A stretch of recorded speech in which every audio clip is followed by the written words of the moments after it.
Alors, pasteur Francis, il arrive, hein, juste, vous êtes un parent, on voit le pasteur Francis déguisé, par exemple, en Père Noël pour apporter des jouets à ses enfants. Est-ce qu'il y aurait C'est qui le Père Noël? Non, on ne parle pas du Père Noël qui est historique, mais je me dis, un parent peut se déguiser en Père Noël, puisque les enfants, on leur a donné. Il faut bien que je parle de ce que je comprends. Je voudrais bien que quelqu'un me dise ce qu'est le Père Noël. Puisqu'ils ont inculqué cela dans les têtes des gens pour satisfaire. Ah, alors ça vient de qui cette histoire? Puisque quand je regarde ma Bible, moi, chrétien que je suis, je ne vois nulle part un passage où l'on parle du Père Noël. Okay. Je voudrais vous dire sincèrement que le Père Noël est un démon. C'est du diable, cette histoire. On ne va pas prendre le démon qui est le Père Noël. Je ne voudrais pas ici repartir dans l'histoire. Vous savez, l'histoire du Père Noël remonte en Allemagne.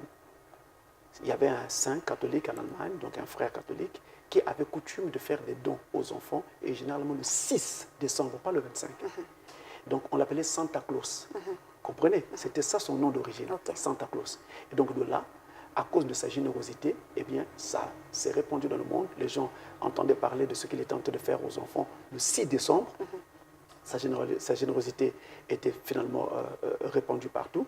Alors c'est ainsi, partons de cette histoire, qu'on a inventé l'histoire du Père Noël. Et on l'a assigné au 25 décembre, comme quoi vous allez dormir la nuit du 24, le 25, quand vous vous lèverez, il y aura des cadeaux dans vos chaussures. Est-ce que dans les chaussures de quelqu'un, on peut loger un cadeau?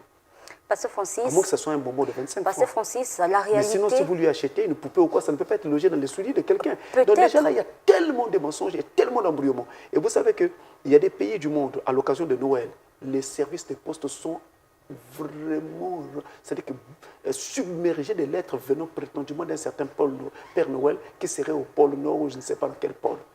Je parle de la réalité. Des lettres qui arrivent écrites prétendument par un certain Père Noël. Tout ça, c'est de l'embrouillement inutile. Pourquoi l'homme investit autant d'énergie pour ce qui n'existe pas? Mais puisque le monde actuel marche comme cela, Pasteur Francis, est-ce qu'un parent... Parce que le monde marche sur la tête, il faut que moi aussi je marche sur la tête. Non, on parle de Noël, donc on veut satisfaire nos enfants. Et donc, moi, je n'ai pas besoin...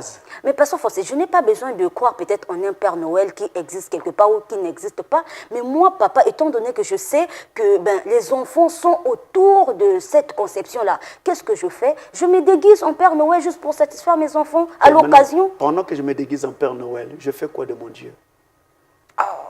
Mais Dieu, il est toujours là, Pasteur Francis. Il est toujours là. Est-ce que je l'honore en ce moment-là? Et donc, c'est mauvais pour les chrétiens de faire ça. C'est très mauvais de pouvoir jouer comme ça à devenir ou à se transformer en démon.